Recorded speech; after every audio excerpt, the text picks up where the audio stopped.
a spectacular display, and I want to say that again, an absolutely spectacular display of 300 drones lit up the sky for Jamaica's 60s Grand Gala production.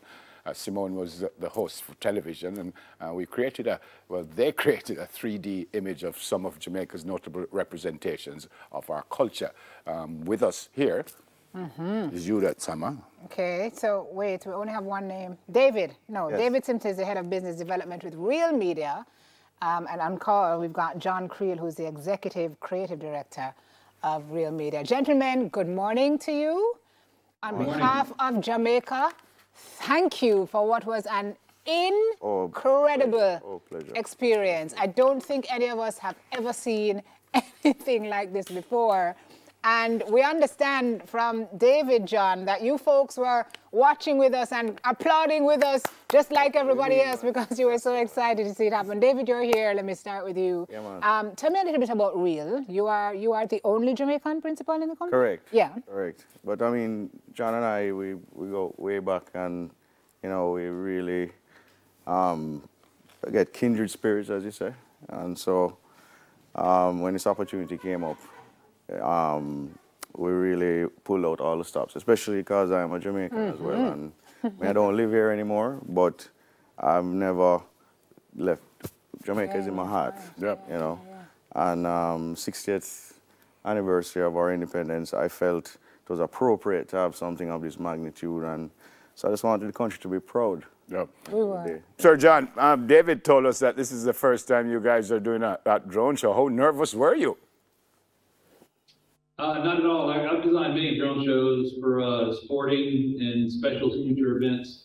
So my job is to be on the cusp of leading technology. And so not nervous at all. Like we have a solid team. We have 20 years of production experience and management. So we always have an AT&T on any situation we have. And so yeah, we were definitely honored. And any big event has its own share of, you know, issues, setbacks, changes. That's the nature of the bigger the event, the more that happens. And so that's not something uncommon. And so my stress levels are much different than your average person. I'm used to kind of eating changes, and everything goes on with big events, really. Yeah, 13 folks from your team flew in. I think you worked with another 6 here in Jamaica. 4 weeks into it, y'all were working on creative design and so on. Big up Michael Holgate, you know, champion. Absolutely. Tell me a little bit about that process and how you decided on what images to kind of sign off on. And then, John, I want you to tell me specifically how it works without telling us too much of your trade secrets, because we couldn't process what we're seeing, like there are drones doing that. So first tell me about the back end work, David, and then John, you can tell me about the technical aspect of it. Sure. So I mean, on the back end, there's definitely a storyboard, a lot of input from Michael as well. You mentioned Michael Holgate. I mean, there's so many people to give credit to, but we had to call up his name because his input was fundamental to capturing the soul of.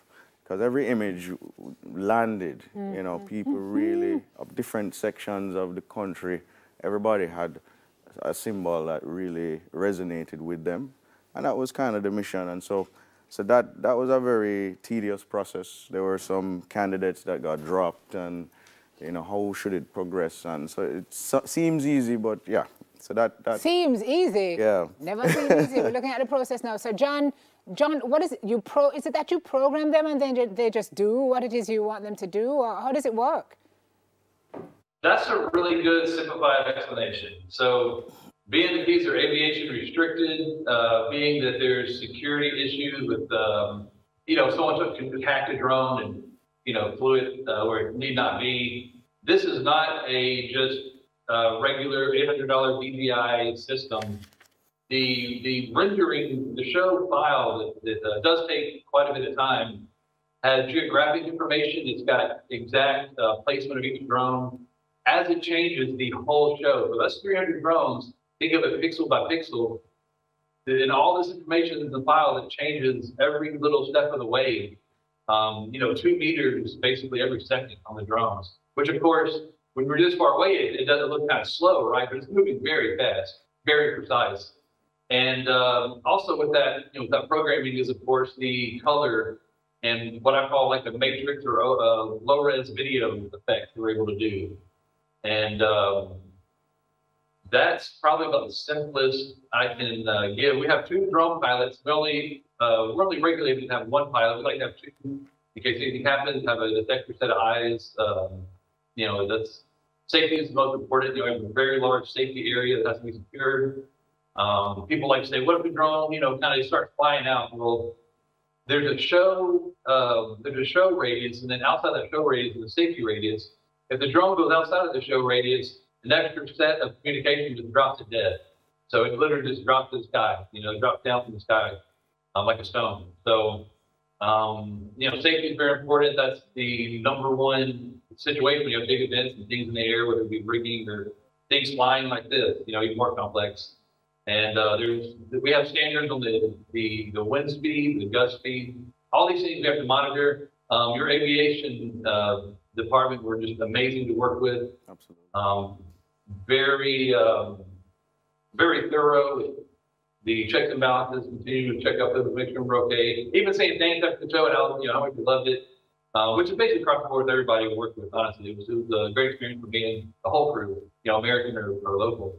And that's it. I can talk for 2 more hours. But, Well, we don't have a lot of time, Sir John, but how many rehearsals did you have to do? And did you have any kind of crash? Did 2 drones hit before you got it right? Never. No, sir. We didn't have any crashes. We actually don't need a rehearsal due to the precision nature of this file. Yeah. It's upon special request that we do a pre-flight rehearsal, the day before or whatnot. But then a lot of people get to see the show as well. That's kind of fun, right? They get to, it's high up in the sky. You can see it for a while. Yeah. And no crashes. That is a common question, though. Yeah. And fantastic, brilliant stuff. Yeah, science, brilliant science, stuff. science. Wow. Well, you were nervous, weren't you? Yeah, absolutely. So John is a cool one. You are the he's cool. stressed one. He said, I'm a Jamaican. I have to lay my head here from time to time. And it's more significant to you. I mean, obviously it's important. I just never want the show flop big job. at the end of the day. And at the end of the day, how did you feel? Proud and humbled that our country had the vision to back a project like this. It's ambitious. How did you get involved, by the way? You found them, they found you? So I have a friend of mine, Matthew Stone, who is based here in Jamaica. He and I work together on various startup projects. And so he contacted the Ministry of Culture and was able to get the attention of folks within the ministry who already had this idea that they wanted to have a drone show. And that's how it all started, and we just started talking. Did you have to bid? You were part of... Well, we had to bid. We had to bid. So, I mean, that's this process with the government. So there would have been other providers. Right. Yeah, there would have been other providers who also were able to submit bids, and we were chosen, and that was just... And you decided the 300, could this have been done with 100? No, that decision rested with the ministry. They saw the various samples of what was possible. Okay. And let's be clear, 300 is a larger than normal show, so Jamaica got something quite special. Well, we felt it. We didn't know all of this background, but from what we saw, we were just... By the way? Drones? What? I don't have any on the island. I mean, I have some footage on the iPad. No. Keep it on the iPad. Keep the iPad tight, because apparently some sticky fingers are there. Wow. Excellent. Yes, excellent. We are very impressed. I'm very grateful. Congrats. No, man, our pleasure. And this is nice to go down in your history books, eh? Yeah. Thank you. Yeah, Thank you. Fantastic. Yeah, appreciate it, John Creel. Thank you for checking in with us this morning. Where's John this morning? I think he's in Alabama. Thanks for having us. You're in Alabama? Yes, ma'am. Okay, sir. And then you head back to the Netherlands? I'll be in the Netherlands. I'll be in Jamaica for a few weeks. Okay. My birthday is on the 6th of September. Oh, happy birthday. So I haven't seen my family for a while, so yeah, they're going to hang around. Jamaica 60 brought you home. Yeah, man. And soak it up, you know? Yeah, man. And thanks for having us. Yes. John Creel, Executive Director of Real Media.